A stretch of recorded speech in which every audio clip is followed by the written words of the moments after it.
ದಾವೀದನು ರಾಜನಾಗದಂತೆ ಸೌಲನು ಅಡ್ಡ ತಡೆಯುತ್ತಾನೆ. ದಾವೀದನು ರಾಜನಾದ ನಂತರ ಅಬ್ನೇರನು ಅಡ್ಡ ತಡೆಯುತ್ತಿದ್ದಾನೆ. ಅಷ್ಟಕ್ಕೂ ಅಬ್ನೇರನು ಯಾರು?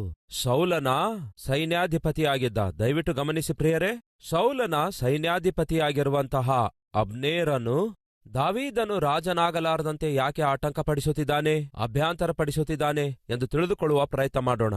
ಮೊದಲನೇದಾಗಿ, ಸೌಲನ ಸೈನ್ಯಾಧಿಪತಿಯಾಗಿ ಅಬ್ನೇರನು ಇರುವಾಗ ಅಬ್ನೇರನು ದೊರಕುತ್ತಾನೆ. ಯಾರಿಗೆ ದೊರಕುತ್ತಾನೆ? ದಾವೀದನಿಗೆ ದೊರಕುತ್ತಾನೆ. ಹೇಗೆ ದೊರಕುತ್ತಾನೆ?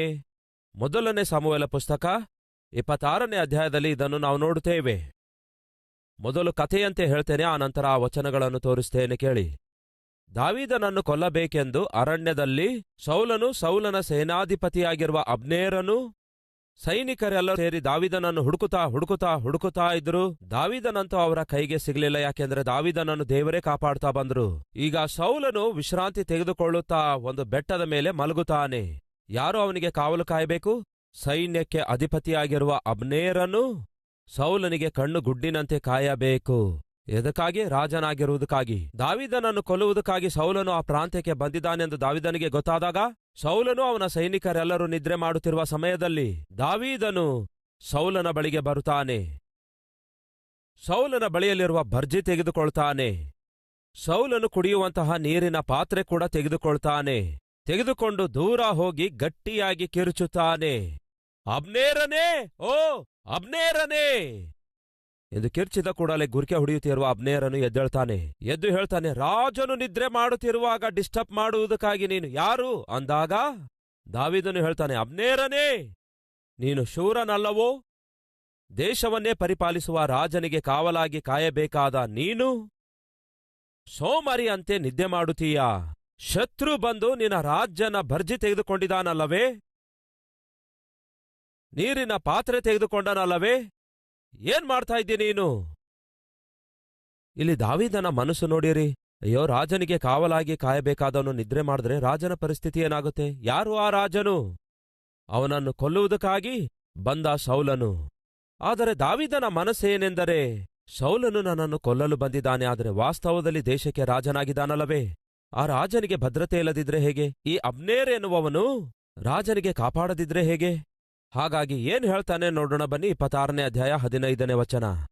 ದಾವೀದನು ಅಬ್ನೇರನಿಗೆ, ನೀನು ಶೂರನಲ್ಲವೋ? ಇಸ್ರಾಯೇಲರಲ್ಲಿ ನಿನಗೆ ಸಮಾನರು ಯಾರು? ನೀನು ನಿನ್ನ ಒಡೆಯನಾದ ಅರಸನನ್ನು ಯಾಕೆ ಕಾವಲು ಕಾಯಲಿಲ್ಲ? ನಿನ್ನ ಒಡೆಯನಾದ ಅರಸನನ್ನು ಜನರಲ್ಲೊಬ್ಬನು ಒಳಗೆ ಹೊಕ್ಕು ಕೊಲ್ಲಬೇಕೆಂದು ಬಂದನಲ್ಲವೇ? ನೀನು ಹೀಗೆ ಮಾಡುವುದು ಸರಿಯಲ್ಲ. ನೀನು ಶಿಕ್ಷೆಗೆ ಪಾತ್ರನೇ. ಯೆಹೋವನ ಅಭಿಷಕ್ತನಾಗಿರುವ ನಿನ್ನ ಒಡೆಯನಿಗೆ ನೀನು ರಕ್ಷಕನಾಗಿ ಇರಲಿಲ್ಲ. ಯೆಹೋವನಾಣೆ, ನೀನು ಮರಣಕ್ಕೆ ಪಾತ್ರನೇ ಹೌದು. ಅರಸನ ಭರ್ಜಿಯು ಎಲ್ಲಿದೆ ನೋಡು, ಅವನ ತಲೆಯ ಬಳಿಯಲ್ಲಿದ್ದ ತಂಬಿಗೆಯು ಏನಾಯ್ತೆಂದು ನೋಡು ಎಂದು ಹೇಳಿದನು. ದಯವಿಟ್ಟು ಅರ್ಥ ಮಾಡಿಕೊಳ್ಳಿರಿ. ಸೌಲನ ಸೇನಾಧಿಪತಿಯಾಗಿರುವ ಅಬ್ನೇರನು ಒಬ್ಬ ಕೈಲಾಗದಂತಹ ಪೆದ್ದನಾಗಿದ್ದ. ಸೈನ್ಯಾಧಿಪತಿಯಾಗಿರುವುದಕ್ಕಾಗಿ ಬೇಕಾದ ಹಕ್ಕಾಗಲಿ ಅರ್ಹತೆಯಾಗಲಿ ಅಬ್ನೇರನಿಗಿಲ್ಲ. ಈಗ ಅವನಿಗೆ ಅರ್ಥವಾದದೇನೆಂದರೆ, ದಾವೀದನು ಒಂದು ವೇಳೆ ಇಸ್ರಾಯೇಲ್ ದೇಶಕ್ಕೆ ರಾಜನಾಗಿ ಆರಿಸಲ್ಪಡುವುದಾದರೆ ಮೊಟ್ಟ ಮೊದಲು ಕತ್ತಿ ಯಾರ ಮೇಲೆ ಬೀಳುತ್ತೆ? ಅಬ್ನೇರನ ಮೇಲೆ ಬೀಳುತ್ತೆ.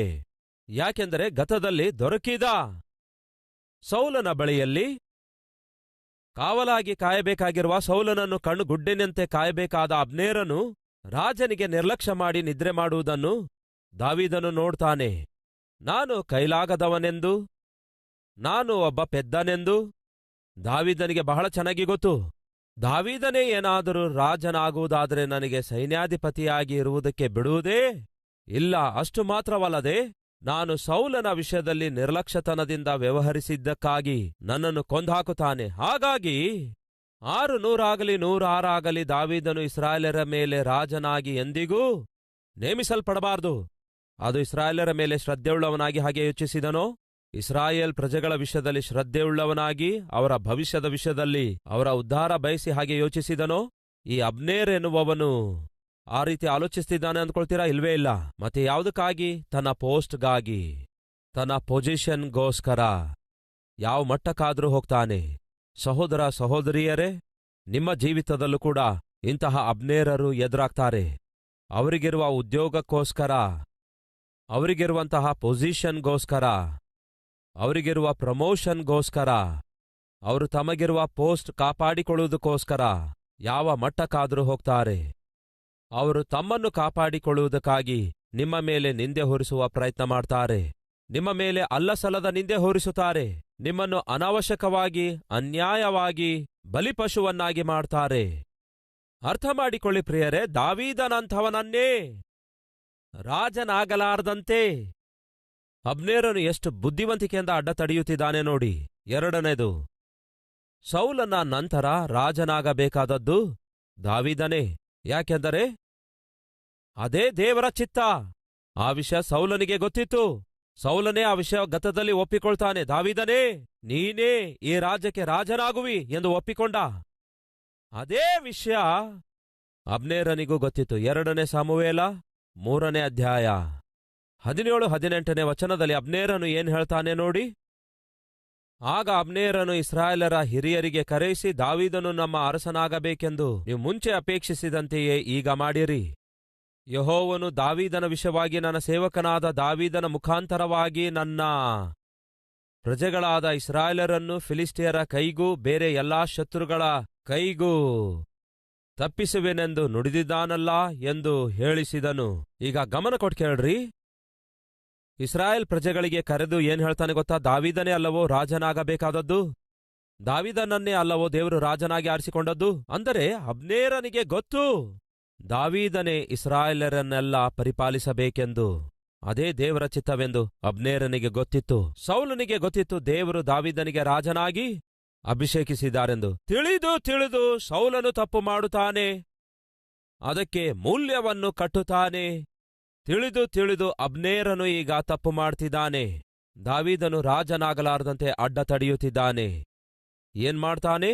ಸೌಲನಿಗೆ ಬಹಳಷ್ಟು ಮಂದಿ ಮಕ್ಕಳಿದ್ರು. ಅವರೆಲ್ಲರೂ ಕೂಡ ಯುದ್ಧಕ್ಕೆ ಹೋಗಿ ಸೌಲನೊಂದಿಗೆ ಯುದ್ಧದಲ್ಲಿ ಸಾಯುತ್ತಾರೆ, ಒಬ್ಬನ ಹೊರತಾಗಿ. ಯಾರು ಅವನು? ಯುದ್ಧ ಮಾಡಲು ಕೈಲಾಗದವನು, ಕತ್ತಿ ಹಿಡಿಯಲು ಕೈಲಾಗದವನು. ತಂದೆ ಅಣ್ಣಂದಿರು ಎಲ್ಲರೂ ದೇಶ ಕಾಪಾಡಬೇಕು ಎನ್ನುವುದಕ್ಕಾಗಿ ಯುದ್ಧಕ್ಕೆ ಹೋದ್ರೆ ಕೈಕಾಲುಗಳನ್ನು ತೂಗಾಡಿಸುತ್ತಾ ಕೂತ್ಕೊಂಡವನಾಗಿದ್ದ. ಯಾರು? ಇಷ್ಬೋಶೇತನು. ಅಂತಹ ಕೈಲಾಗದ ಹೇಡಿಯನ್ನು ತಂದು ಅಬ್ನೇರನು ಏನ್ ಮಾಡಿದ ಗೊತ್ತಾ? ರಾಜನನ್ನಾಗಿ ಅಭಿಷೇಕಿಸಿದ. ಯಾಕೆ ಹಾಗೆ ಮಾಡ್ತಿದ್ದಾನೆ ಗೊತ್ತಾ? ಹೀಗೆ ಕೈಲಾಗದವನನ್ನು ರಾಜನನ್ನಾಗಿ ಅಭಿಷೇಕಿಸಿದಾದರೆ ನನ್ನ ಆಟಗಳು ಮುಂದೆ ಸಾಗುತ್ತವೆ, ಆದದ್ದರಿಂದ ನಾನೇನ್ ಮಾಡಿದ್ರೂ ಕೂಡ ಅನುಕೂಲತೆ ಆಗಿರುತ್ತೆ ಅಂದ್ಕೊಂಡ. ಎಂತಹ ಮಾಯಗಾರನು ನೋಡಿ ಅಬ್ನೇರನು.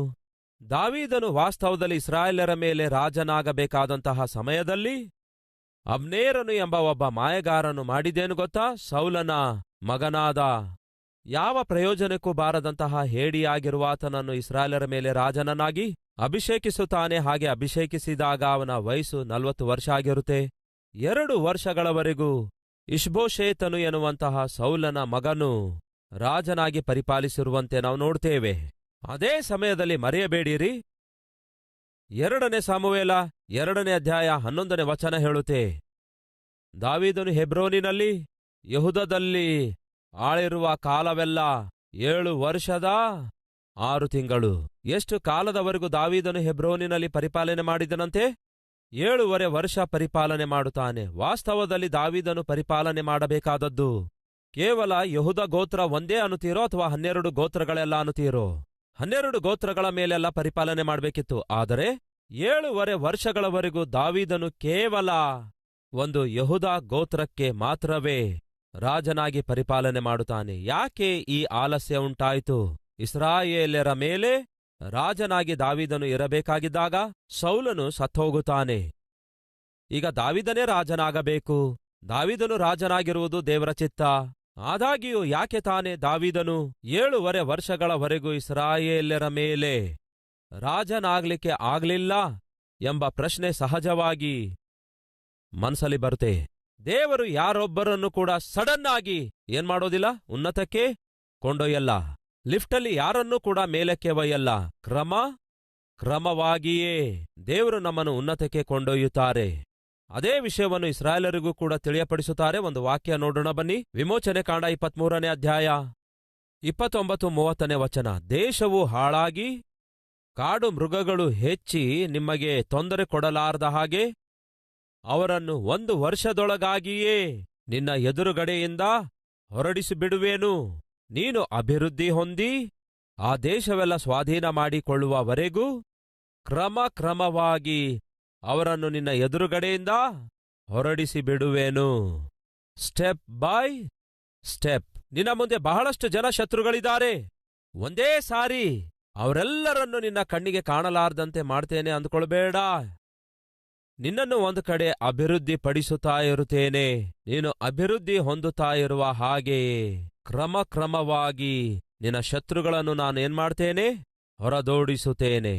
ಸಹೋದರ ಸಹೋದರಿಯರೇ, ಈ ದಿನ ನಿಮ್ಮ ಜೀವಿತದಲ್ಲಿಯೂ ಕೂಡ ಅನೇಕ ಮಂದಿ ಶತ್ರುಗಳಿದ್ದಾರೋ? ಆ ಶತ್ರುಗಳೆಲ್ಲ ನಿಮ್ಮ ಕಣ್ಮರೆಯಾಗಬೇಕು ಎಂದು ಪ್ರಾರ್ಥನೆ ಮಾಡ್ತಾ ಇದ್ದೀರಾ? ದೇವರೇ, ಯಾವ ಒಬ್ಬ ಶತ್ರು ಕೂಡ ಇರಬಾರದು ದೇವರೇ. ಯಾವ ಒಂದು ಕಷ್ಟವೂ ಕೂಡ ಇರಬಾರದು. ಯಾವ ಒಂದು ಶ್ರಮೆಯೂ ಇರಬಾರದು. ಯಾವ ಒಂದು ಬಾಧೆಯೂ ಇರಬಾರದು ದೇವರೇ. ಹಾಗಾಗಿ ನಾನು ಸಾಯಬೇಕು ದೇವರೇ. ಏನಾಗ್ಬೇಕು? ಹಾಗಾದ್ರೆ ನಾನು ಸಾಯಬೇಕು ಅಷ್ಟೇ ಅಲ್ಲವೋ? ಒಬ್ಬ ಶತ್ರು ಕೂಡ ಇರಬಾರ್ದಂತೆ, ಒಂದು ಕಷ್ಟ ಇರಬಾರ್ದಂತೆ, ಒಂದು ಶ್ರಮೆ ಇರಬಾರ್ದಂತೆ. ಮತ್ತೇನಾಗ್ಬೇಕು ಹೇಳಿ? ಸತ್ತವನಿಗೆ ಯಾರು ಶತ್ರು ಇರ್ತಾರೆ ಹೇಳಿ? ಸತ್ತವನಿಗೆ ಯಾವ ಕಷ್ಟ ಇರುತ್ತೆ ಹೇಳಿ? ಸತ್ತವನಿಗೆ ಯಾವ ರೋಗ ಇರುತ್ತೆ ಹೇಳಿ? ಸತ್ತವನಿಗೆ ಯಾವ ಆರ್ಥಿಕ ಸಮಸ್ಯೆ ಇರುತ್ತೆ ಹೇಳಿ? ಸತ್ತವನಿಗೆ ಯಾವ ನಿರುದ್ಯೋಗ ಸಮಸ್ಯೆ ಇರುತ್ತೆ ಹೇಳಿ? ಸತ್ತವನಿಗೆ ಮದುವೆ ಆಗಲ್ಲ ಎಂಬ ಸಮಸ್ಯೆ ಇರುತ್ತೋ? ಸತ್ತವನಿಗೆ ಮಕ್ಕಳಾಗಲ್ಲ ಎಂಬ ಸಮಸ್ಯೆ ಇರುತ್ತೋ? ಸಹೋದರ ಸಹೋದರಿಯರೇ, ಬದುಕಿರುವಾಗ ಸಾಧಾರಣವಾಗಿ ಸಹಜವಾಗಿ ಅನೇಕ ಸಮಸ್ಯೆಗಳಿರುತ್ತವೆ. ಆದರೆ ದೇವರು ಹೇಳ್ತಾ ಇರೋದೇನೆಂದರೆ, ನಿನ್ನನ್ನು ಒಂದು ಕಡೆ ಅಭಿವೃದ್ಧಿಪಡಿಸುತ್ತೇನೆ, ಮತ್ತೊಂದು ಕಡೆ ಏನ್ ಹೇಳ್ತಾರೆ ದೇವರು? ಒಂದೊಂದಾಗಿ ನಿಮ್ಮ ಜೀವಿತದಲ್ಲಿರುವ ಶ್ರಮೆಗಳನ್ನು ನಾನು ತೊಲಗಿಸುತ್ತಾ ಬರುತ್ತೇನೆ. ಅದನ್ನು ನಾನು ಕ್ರಮಕ್ರಮವಾಗಿ ಮಾಡುತ್ತೇನೆ. ಸ್ಟೆಪ್ ಬೈ ಸ್ಟೆಪ್ ಮಾಡುತ್ತೇನೆ. ಒಂದೇ ಸಾರಿ ಮಾತ್ರ ನಿನ್ನ ಜೀವಿತದಲ್ಲಿ ನಾನು ಮಾಡಲ್ಲ. ಒಂದು ಗಿಡ ನೀವು ನಾಟಿರೋದಾದ್ರೆ ಅದು ಹೇಗೆ ಬೆಳೆಯುತ್ತೆ ಹೇಳಿ? ಕ್ರಮವಾಗಿ ಬೆಳೆಯುತ್ತೆ. ಮಗು ಹುಟ್ಟಿದೆ ಅಂದ್ಕೊಳ್ಳಿ, ಆ ಮಗು ಹೇಗೆ ಬೆಳೆಯುತ್ತೆ? ಕ್ರಮವಾಗಿ ಬೆಳೆಯುತ್ತೆ. ಹಾಗೆಯೇ ನಿಮ್ಮ ಜೀವಿತದಲ್ಲೂ ಕೂಡ ದೇವರು ತಾನು ಕೊಡಬೇಕೆಂದಿರುವ ಆಶೀರ್ವಾದಗಳನ್ನು ಕ್ರಮಕ್ರಮವಾಗಿ ಕೊಡುತ್ತಾರೆ. ನಿಮ್ಮ ಮುಂದೆ ಇರುವ ಶತ್ರುಗಳನ್ನೆಲ್ಲ ಒಂದೇ ಸಾರಿ ತೊಲಗಿಸುವುದಿಲ್ಲ, ಕ್ರಮವಾಗಿ ತೊಲಗಿಸುತ್ತಾರೆ. ಹಾಗಾಗಿ ಒಂದು ವೇಳೆ ನೀವು ಅಂದುಕೊಂಡಂತೆ ನಿಮ್ಮ ಎದುರುಗಡೆ ಇರುವ ಶತ್ರುಗಳೆಲ್ಲರೂ ಕೂಡ ಒಂದೇ ಸಾರಿ ಕಣ್ಮರೆ ಆಗದಿದ್ರೂ ಕೂಡ, ನಿಮಗಿರುವ ಶ್ರಮೆಗಳೆಲ್ಲವೂ ಕೂಡ ಒಂದೇ ಸಾರಿ ನಿಮ್ಮಿಂದ ದೂರವಾಗದಿದ್ರೂ ಕೂಡ, ನಿಮಗಿರುವ ಅನಾರೋಗ್ಯ ಸಮಸ್ಯೆಗಳೆಲ್ಲವೂ ಒಂದೇ ಸಾರಿ ಸ್ವಸ್ಥತೆ ಹೊಂದದಿದ್ರೂ ಕೂಡ, ಕೇಳ್ರಿ, ನನ್ನ ಕರ್ತನು ಖಂಡಿತವಾಗಿಯೂ ಸ್ವಸ್ಥಪಡಿಸುತ್ತಾರೆ. ಕ್ರಮವಾಗಿ ಖಂಡಿತವಾಗಿಯೂ ನಿಮಗೆ ಉತ್ತರಿಸುತ್ತಾರೆ. ಖಂಡಿತವಾಗಿಯೂ ನಿಮ್ಮ ಶತ್ರುಗಳನ್ನು ಹೊರದೋಡಿಸುತ್ತಾರೆ. ಖಂಡಿತವಾಗಿಯೂ ನಿಮ್ಮ ಜೀವಿತದಲ್ಲಿ ಆತನು ಕೊಡಲಿಚ್ಛಯಿಸುವ ಆಶೀರ್ವಾದಗಳನ್ನು ಕೊಡ್ತಾರೆ. ಹೇಗೆ?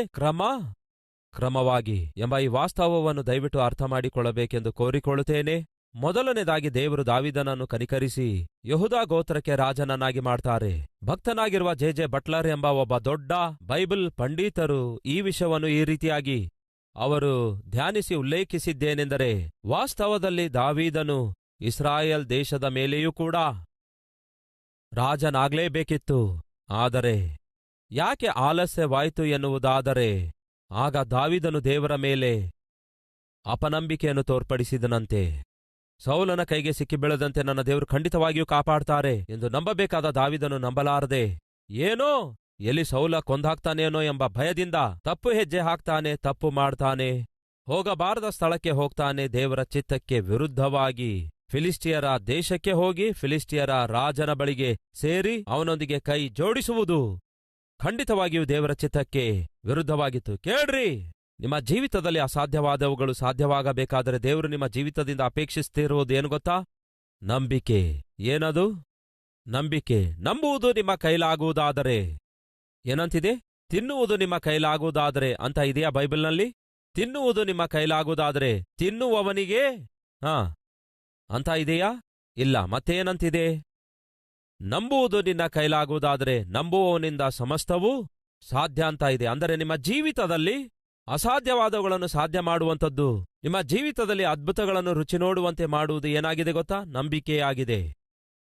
ಆ ನಂಬಿಕೆಯೇ ನಿಮ್ಮೊಳಗಡೆ ಪೂರ್ತಿಯಾಗಿ ಕುಂದಿ ಹೋಗುವುದಾದರೆ, ಕಣ್ಮರೆಯಾಗುವುದಾದರೆ ಖಂಡಿತವಾಗಿಯೂ ಅದಕ್ಕೆ ಮೂಲ್ಯ ಕಟ್ಟುವುದು ತಪ್ಪಿದಲ್ಲ. ಉದಾಹರಣೆಗೆ ಲೂಕ 1ನೇ ಅಧ್ಯಾಯ 5ನೇ ವಚನ. ಯೂದಾಯದ ಅರಸನಾದ ಹೆರೋದನ ಕಾಲದಲ್ಲಿ ಅಭಿಯಾನ ವರ್ಗಕ್ಕೆ ಸೇರಿದ ಜಕರ್ಯನೆಂಬ ಒಬ್ಬ ಯಾಜಕನಿದ್ದನು. ಅವನ ಹೆಂಡತಿಯು ಆರೋನನ ವಂಶದವಳು.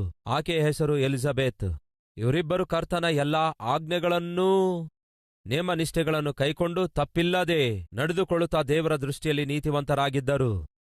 ಆದರೆ ಎಲಿಜಬೆತಳು ಬಂಜೆಯಾದದರಿಂದ ಅವರಿಗೆ ಮಕ್ಕಳಿರಲಿಲ್ಲ. ಇದಲ್ಲದೆ ಅವರಿಬ್ಬರು ಬಹು ದಿನಗಳನ್ನು ಕಳೆದಂತಹ ವೃದ್ಧರಾಗಿದ್ರು. ನಮ್ಮ ಮಧ್ಯೆ ಯಾರಾದ್ರೂ ಇದ್ದೀರಾ ಮಕ್ಕಳಿಲ್ಲದಂಥವರು? ಮದುವೆಯಾಗಿ 3 ವರ್ಷಗಳಾದವು, 5 ವರ್ಷಗಳಾದವು, 8 ವರ್ಷಗಳಾದವು, 10 ವರ್ಷಗಳಾದವು, 11, 12, 15, 20, 30 ವರ್ಷಗಳಾದವು. ಆದರೂ ಮಕ್ಕಳಿಲ್ಲ. ಯಾವ ಜನ್ಮದಲ್ಲಿ ಮಾಡಿದ ಪಾಪ ಗೊತ್ತಿಲ್ಲ. ಈ ದಿನ ನನಗೆ ಶಾಪವಾಗಿ ತಯಾರಾಯ್ತು. ಯಾವ ದುಷ್ಟಾತ್ಮ ನಮ್ಮ ಕುಟುಂಬದಲ್ಲಿ ಮಕ್ಕಳಿಲ್ಲದಂತೆ ಮಾಡ್ತಿದೆಯೋ, ಯಾವ ದರಿದ್ರತೆಯ ನಿಮಿತ್ತವೋ, ಯಾವ ಶನಿಯ ನಿಮಿತ್ತವೋ ನಮಗೆ ಮಕ್ಕಳಿಲ್ಲದಂತಾಯಿತು. ಯಾವತ್ತು ಮಾಡಿರುವ ಪಾಪವೆಂದು ಗೊತ್ತಿಲ್ಲ, ಯಾವ ಜನ್ಮದಲ್ಲಿ ಮಾಡಿದ ಪಾಪವೆಂದು ಗೊತ್ತಿಲ್ಲ. ಈ ದಿನ ನನಗೆ ಶಾಪವಾಗಿ ಸುತ್ತಿಕೊಂಡಿದೆ. ಹೀಗೆ ಸಾಧಾರಣವಾಗಿ ನಿಮ್ಮ ಜೀವಿತದಲ್ಲಿ ಮಕ್ಕಳಾಗದೇ ಇರುವಾಗ ನಾನಾ ವಿಧವಾದ ಆಲೋಚನೆಗಳು ಬರ್ತವೆ, ನಾನಾ ವಿಧವಾದ ಯೋಚನೆಗಳು ಬರ್ತವೆ. ಈ ರೀತಿಯಾಗಿ ಭಾವಿಸುವುದು ಸಾಧಾರಣ. ಕೇಳಿ ಸಹೋದರ ಸಹೋದರಿಯರೇ, ಒಂದು ವೇಳೆ ನಿಮ್ಮ ಜೀವಿತದಲ್ಲಿ ಮಕ್ಕಳು ಹುಟ್ಟದೇ ಇರೋದಾದರೆ ಅದು ನೀವು ಮಾಡಿದ ಪಾಪವಾಗಲಿ, ನಿಮ್ಮ ತಂದೆ ತಾಯಿ ಮಾಡಿದ ಪಾಪವಾಗಲಿ, ನಿಮ್ಮ ಪಿತೃರು ಮಾಡಿದ ಪಾಪವಾಗಲಿ, ಅವರ ಶಾಪವಾಗಲಿ, ಇಲ್ಲವೇ ವಂಶ ಪಾರಂಪರ್ಯವಾಗಿ ಬರುವ ಶಾಪವಾಗಲಿ ಕಾರಣವೆಂದು ನೀವು ಭಾವಿಸುವ ಅಗತ್ಯವಿಲ್ಲ. ಅದಕ್ಕೆ ಕಾರಣವೇನೆಂದರೆ ಎಲಿಜಬೆತ್, ಜಕರ್ಯ ಇವರಿಬ್ಬರೂ ಕೂಡ ದೇವರ ದೃಷ್ಟಿಯಲ್ಲಿ ಬಹು ನೀತಿವಂತರಾಗಿದ್ರಂತೆ, ನಿರಪರಾಧಿಗಳಾಗಿದ್ರಂತೆ, ಯಥಾರ್ಥವಂತರಾಗಿದ್ರಂತೆ. ಆದಾಗ್ಯೂ ಕೂಡ ಅವರಿಗೆ ಮಕ್ಕಳು ಹುಟ್ಟಲಿಲ್ಲ. ಅಂದರೆ ನೀವು ನೀತಿಯಿಂದ ಯಥಾರ್ಥತೆಯಿಂದ ಜೀವಿಸುತ್ತಾ ಇದ್ದಾಗ್ಯೂ ಕೂಡ, ದೇವರಲ್ಲಿ ಭಯಭಕ್ತಿಯುಳ್ಳವರಾಗಿ ಜೀವಿಸುತ್ತಾ ಇದ್ರೂ ಕೂಡ ಕೆಲವೊಂದು ಸಂದರ್ಭಗಳಲ್ಲಿ ನೀವು ಆಶಿಸಿರುವ ಆಶೀರ್ವಾದ ನೋಡ್ಲಿಕ್ಕಾಗದೇ ಇರಬಹುದು. ಹಾಗಾಗಿ ನನ್ನ ಪ್ರಿಯ ಸಹೋದರ ಸಹೋದರಿಯರೇ, ನಿಮ್ಮನ್ನು ನೀವು ನಿಂದಿಸಿಕೊಳ್ಳಬಾರದು.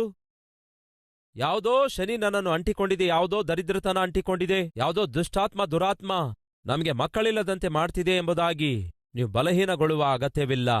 ಒಂದು ವೇಳೆ ತಿಳಿದು ನೀವು ತಪ್ಪು ಮಾಡ್ತಾ ಇದ್ರೂ ಕೂಡ, ಯಾವುದೋ ಒಂದು ಪಾಪಿಷ್ಟ ಚಟ ನಿಮ್ಮ ಜೀವಿತದಲ್ಲಿ ಬದುಕಿಸಿ ಇಟ್ಟಿಕೊಂಡ್ರೂ ಕೂಡ, ದೇವರಿಗೆ ವಿರುದ್ಧವಾಗಿ ಒಂದು ವೇಳೆ ನೀವು ನಡೆದುಕೊಳ್ತಾ ಇದ್ರೂ ಕೂಡ, ಅಪವಿತ್ರ ಕಾರ್ಯ ಮಾಡ್ತಾ ಇದ್ರೂ ಕೂಡ, ಅವುಗಳ ಪ್ರತಿಫಲವಾಗಿ ನೀವು ಹೊಂದಿಕೊಳ್ಳಬೇಕಾದಂತಹ ಆಶೀರ್ವಾದಗಳಾಗಲಿ, ಹೊಂದಿಕೊಳ್ಳಬೇಕಾದ ಗರ್ಭಫಲವಾಗಿ ಹೊಂದಿಕೊಳ್ಳದೇ ಇರಬಹುದು. ಅದೇ ಸಮಯದಲ್ಲಿ ನೀವು ನೀತಿಯಿಂದ ಯಥಾರ್ಥರಾಗಿ ಜೀವಿಸಿದ್ರೂ ಕೂಡ ಕೆಲವೊಂದು ಸಂದರ್ಭಗಳಲ್ಲಿ ಮಕ್ಕಳನ್ನು ನೀವು ತಕ್ಷಣವೇ ಹೊಂದಿಕೊಳ್ಳದೇ ಇರಬಹುದು. ಆದರೆ ಜಾಗ್ರತೆಯಿಂದ ನೀವು ಬೈಬಲ್ನಲ್ಲಿ ಪರಿಶೀಲಿಸುವುದಾದರೆ, ಸಾರಳು ದೇವರಿಂದ ಆರಿಸಿಕೊಳ್ಳಲ್ಪಟ್ಟಿರುವಂತಹ ಆತ್ಮಿಕಳಾಗಿದ್ದಳು, ಆದರೂ ತಕ್ಷಣವೇ ಮಕ್ಕಳಾಗಲಿಲ್ಲ. ರೆಬೆಕ್ಕಳು ದೇವರಿಂದ ಆರಿಸಲ್ಪಟ್ಟಂತಹ ಇಸಾಕನ ಹೆಂಡತಿಯಾಗಿದ್ದಳು, ಆದರೂ ತಕ್ಷಣವೇ ಮಕ್ಕಳಾಗಲಿಲ್ಲ. ರಾಹೇಲಳು ಯಾಕೋಬನು ಬಹಳವಾಗಿ ಪ್ರೀತಿಸಿರುವಂತಹ ಹೆಂಡತಿಯಾಗಿದ್ದಳು, ಆದರೂ ಅವಳಿಗೆ ತಕ್ಷಣ ಮಕ್ಕಳಾಗಲಿಲ್ಲ. ಹನ್ನ ಅದ್ಭುತಳಾದ ಆತ್ಮಿಕಳು, ಪ್ರಾರ್ಥನಾ ವೀರಳಾಗಿದ್ದಳು, ಆದರೂ ತಕ್ಷಣವೇ ಮಕ್ಕಳಾಗಲಿಲ್ಲ.